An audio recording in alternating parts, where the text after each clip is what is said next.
Business? Yeah, they've been pretty busy.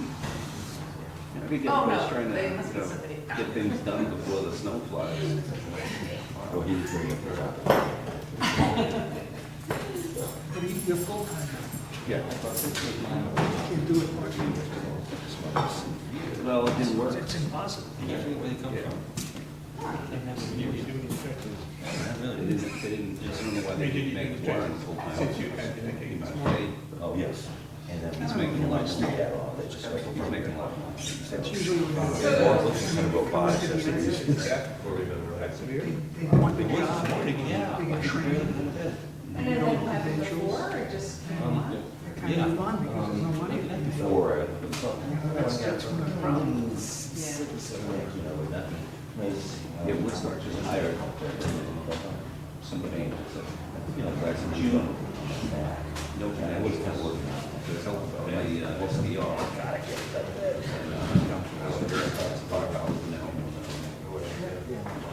That's one of the problems. That's what, you know, it was okay when we had to get the guy's name from Kingston, so we had to chill. Hamburg, yeah, and then he retired, first Yeah. he semi-retired, What? then he retired, and then Shandaken just went to, You know what, I've never heard of those you know, they hired somebody part-time and it I've didn't only really seen work. it, but yeah, so. 3 days a week, $10 an hour. Well, sorry, I don't know that. But they give you a nice badge. I didn't get a badge. Mike Malloy had that. Yeah. I think Stokes had the badge too. I mean, I can imagine that, that's. I don't know. I had to ask. We'll get you another badge. Yeah. Oh, it was nice, where is that badge? It was a beautiful old shield. I'll have to ask Warren. I never saw one. I don't think Warren had it. Last I He saw, had his red hat. Richie had it. That makes sense.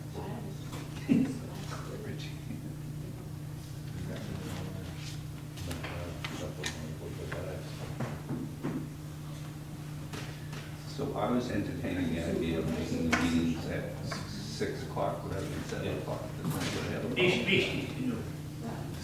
Somebody, I think it was Ralph, said he had a problem with 6, and we had a back and forth.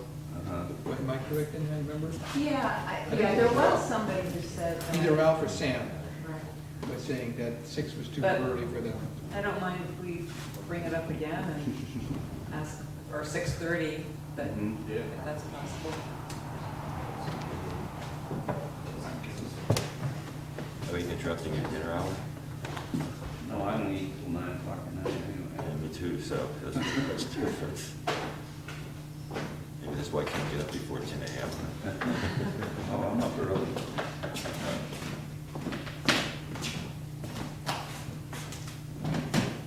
Oh, we're not even. In a few minutes. So I'm away from the beginning of the hearing, you know? Hmm? I'm ready.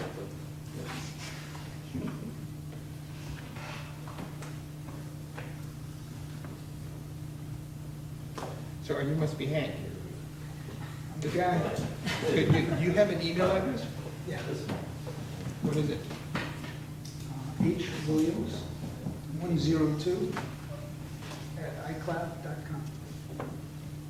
I'm sorry, give it again? H. Williams, 102 at iCloud.com.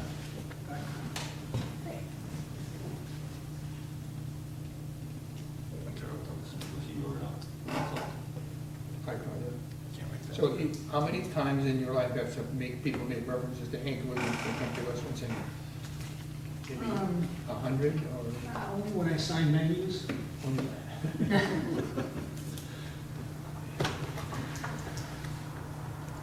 I rewrote the autographs and charged.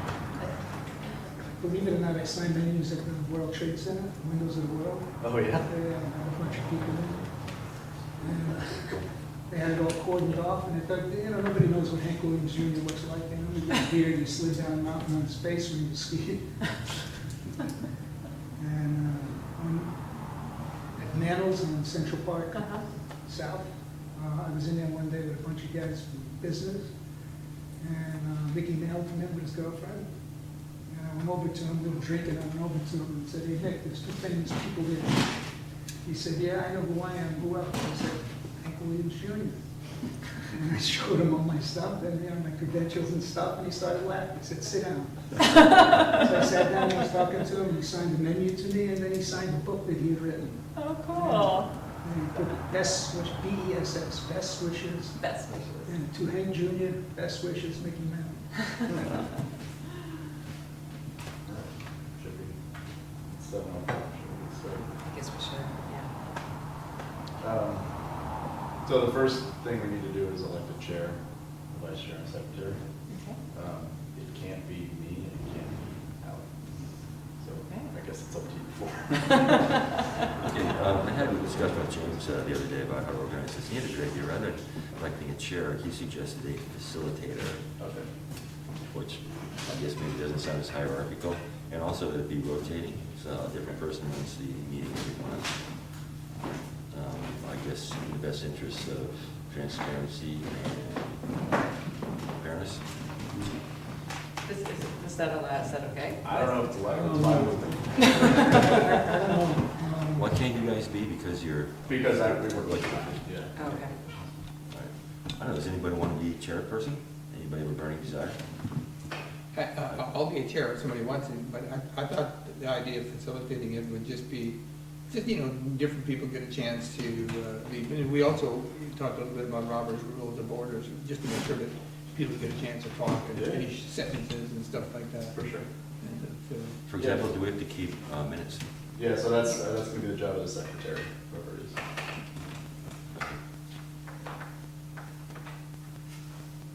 All right. So you volunteering to be chairperson? yeah, So, I mean, I'm okay with the idea of the facilitator, I think my output's allowed, right? So we can do it and then. Yeah. yeah, we can do this meeting as a facilitator, and then Right. if we have to change, we could change. it. Yeah, okay, that's cool. Okay. Facilitator? So, Right on. Congratulations. You mean for this meeting? Yeah. yeah, for this And then meeting. if they say we need a chair, then Next, we'll. yeah, if we need a chair, we'll I elect a think it's a chair. good idea to have a chair, though, somebody that's gonna be permanent there, that can kind of like run the meeting.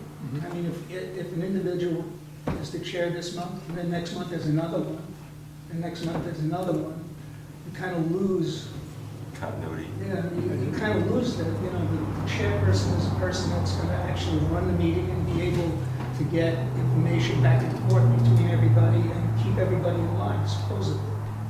So I think by not having a permanent chair, it's not really beneficial to us. I mean, at least to me, I Yeah. mean, Well, my business deal. I could serve that purpose. I've had experience. I'm the president of our local trout unlimited, for example. So there's a lot of like herding cats. But yeah, I would just see my role as the Herd president, yeah, as a president of our local trout unlimited chapter.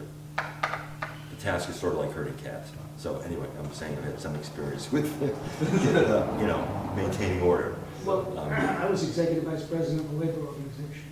Then you should be it. No. I've had enough of that. I mean, but I'm just, in my business wisdom, it seems beneficial to the whole group to have just one person as a chair, have a co-chair if they're not there, and then the secretary can make, you know, take notes, things like that.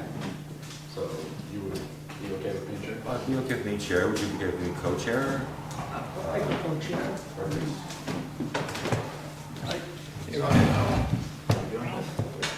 Hello. Hi, I'm Ralph.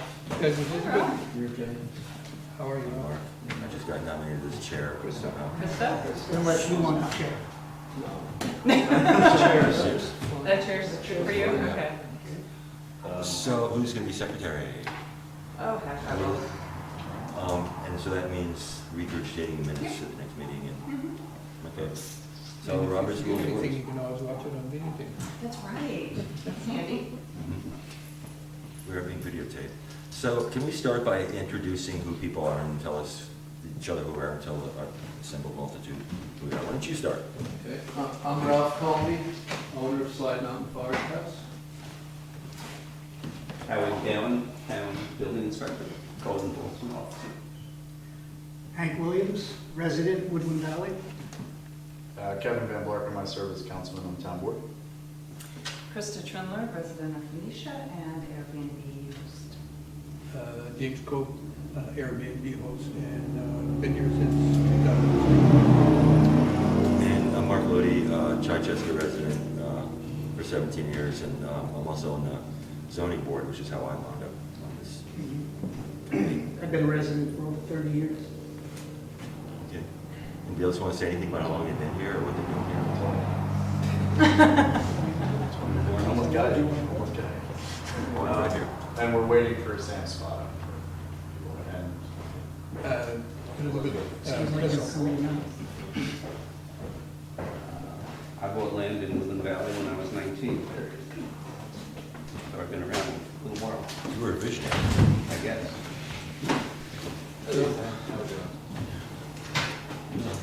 It's not that long, because you're only 35 now, right?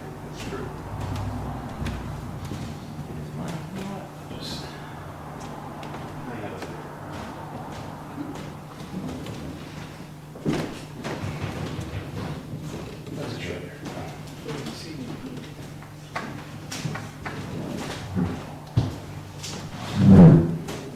So, are you guys at Airbnb Yeah. representatives Yeah. on the committee Yeah. for the most part? And And I'm a landowner, but I have no connection with Airbnb, and I don't know hotel. Move down to I list some of my properties, some of my property on there. And you're an Airbnb person? No. Concerned citizen? I'm just a humble mechanic living in Woodland Valley. Thanks. Thanks for being here. That's my story. I just thought, it's an important issue. Well, does anybody have any suggestions about how we should proceed? I would think, since this is a new form committee, but this committee has been meeting in the past, that maybe a member like me or other members of the committee that weren't part of the first part of the committee, maybe be updated on exactly where we are, or where you guys are, or where the committee was prior to them dissolving that committee and starting this committee. That's a good idea. Were you in all these meetings, or you? Okay. Does anybody want to synopsize? Who was on the original? I wasn't on the meeting? Nobody So, was? No. myself, Mark, Sam, and Howie, and these two are at the meeting. Really also agree to speak. Anybody volunteer? Basically, I think the main thing that came out of the committee was the questionnaire, which Right. you guys are probably all familiar with. Hopefully, everybody out there is familiar with it. And we got the results back, and I think that should be a guiding light for how we proceed, how we respond, digest, respond. That's kind of a summary of it. Yeah, I think I agree with Mark. I think we weren't dissolved so much as we got to the natural endpoint. Our point was to gather data.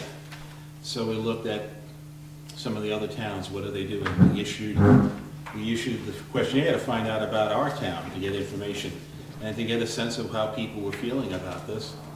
And I believe that now this committee has an entirely different mission. Our mission was learn. What's going on out there? What do people feel in the committee? But I think this group has got a different mission. I think our mission is actually to make a recommendation that the town can consider. So how do we find out what? There's also, you what learned? powers does this committee actually have? Is it only recommendation powers? I think that's correct. As That's as correct. Rob Stanley said, we would come up with a proposal, and it would be reviewed by the respective town departments for feedback, and then, if they're recommended changes, would come back to us to revise it. And then ultimately, if all the town departments sign off on it, then it would be presented to the community in a series of town hall meetings for feedback, final feedback from the community, revised as needed, and then it would be issued. So what this committee is doing is looking at changing the zoning laws that are currently here in the town of Phoenicia, Shandaken Valley? No, it's looking at, well, the way I interpret it is coming up with a set of proposals for short-term rentals. Part of the discussion would be how that would be integrated within existing town infrastructure and organizational things. And because I think one of the things we want to weigh is whether or not, what resources the town would have to put into place to monitor those. If you put a regulation or a proposal in place, somebody's got to watch it, and there's oversight, so that there's a related issue of the oversight required. But our mission is to write a set of proposals, regulations for short-term rentals. So what you're telling me, or what the committee has done before, is saying that the town agrees with short-term rentals? No. The town didn't agree or disagree, that we had discussions of what short-term rental activity has taken place in the United States, New York, Ulster County, Shandaken, and based on that, everybody provided input and came up with a 23-question survey, which 354 people responded to it. And that data has now been gathered. The town's not made any assumptions. No one's made any assumptions. That's our job, is to distill the information and to come up with a proposal based that reflects the town's, the people who filled out the survey, and of course our own input as members of the committee. We're not so much changing the zoning code as we are adding to the zoning code to address. But you would actually be changing the zoning Yeah. and making it, all the residential areas would then become multi-use. Well, that has to be discussed. That's No, no, That's but I'm exactly what just, we have to determine. no, I know, but I think the basis to start discussions about that should be whether it's legal in the town currently with the zoning laws that are on the books. And if it is, then what Airbnb and short-term rental people are doing is actually illegal. And it's like if I built a house and I didn't get a permit, you'd give me a stop work order. Yeah. So if you're gonna negotiate off of what you just told me, that means that the town is agreeing that short-term rentals are okay, and that it's currently okay with the zoning that's in place. Is that, Well, a lot of the things that are already in our zoning codes can stop a lot of that stuff that's going on, but we haven't been enforcing that. So, Is there a reason for that? is there a reason for, well, I don't know who they are. If I know who they are, but I guess right now we're at a kind of a limbo phase where we're trying to decide how legitimate it should be and what kind of restrictions should there be on it. That's where our focus has to be. Right now, there are plenty of people renting, I guess there's several hundreds of people in the town renting out Airbnb, and Airbnb identifies 138. 138. That's the Airbnb. Airbnb. It's probably more than that. But the town has been doing short-term rentals for 100 years. You know, people have been doing this, so it's not like I don't all of a believe- sudden. I believe that they've been renting seasonably, but they haven't been renting on a daily basis. And I think one of the issues that concerns most residents, because I don't own a hotel, I'm not in the Airbnb business of renting my house on a daily basis, but I think people are concerned with Community care. if somebody buys a house next door to them and turns it into a hotel. That's really what's happening with Airbnb, because you rent on a daily basis. So from the people I speak to, they say that if I wanted to live next to a hotel, I would have moved into the business district and bought a house in town, or in the commercial zone. But I don't think you can paint I know we're looking at global rules, but you can't paint every Airbnb host as the same. Some people aren't renting on daily, some people are only seasonal, some people are only doing it a couple days a month, and some people are doing it, as you say, daily. But it's a wide variety of how people are utilizing that platform, and not just, we tend to use Airbnb as kind of a generic term, but it's BRB and Airbnb There's a and. number of. VRBO, Enter. VRBO, that's the one I always. And I did a little research, and Yeah. Airbnb is the 10th largest lobbying group for the hotel and tourism industry in the United States. I believe That's a it. fact. It's huge. And It's global. and they're huge. And I've also read articles and research articles on Airbnb, is that they take advantage of small towns like Shandaken or Woodstock because of the power they have and the attorneys they have, and they kind of bully their way into changing the zoning to allow Airbnbs or short-term rentals. Well, And just, I'm not gonna add to that at all, but just for you two, during our meetings, this was a letter that the town had received from Airbnb encouraging zoning. So what's, Changes. Yeah, so it's just if you want. what's different about being able to start a bed and breakfast somewhere? Like, what do you have to do to start a bed and breakfast? The process you go through, special use permit. There have to be meetings, right? Well, people have to come in and apply for a special use permit in most It's districts. just a zoning function. Yeah. Mhm.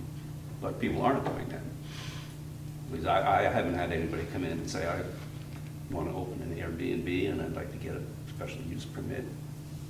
There's also other licensing involved in open, I mean, I've never opened anything, so. And an Airbnb or BRB or whatever. Short-term rental? Short-term rental, thank you. A short-term rental is not is not a bed and breakfast. There's not And it's food, it's not a not hotel. meals, it's not a hotel. It's a different entity. How do you classify a hotel as opposed to somebody that buys a house and rents the rooms daily? Well, that's why I think this committee's been formed. I mean, a couple of things that I took away from the earlier committee's work is that zoning resolutions were written before the internet. So this whole idea of the shared economy and the sharing that you can do with manipulating data simply didn't exist.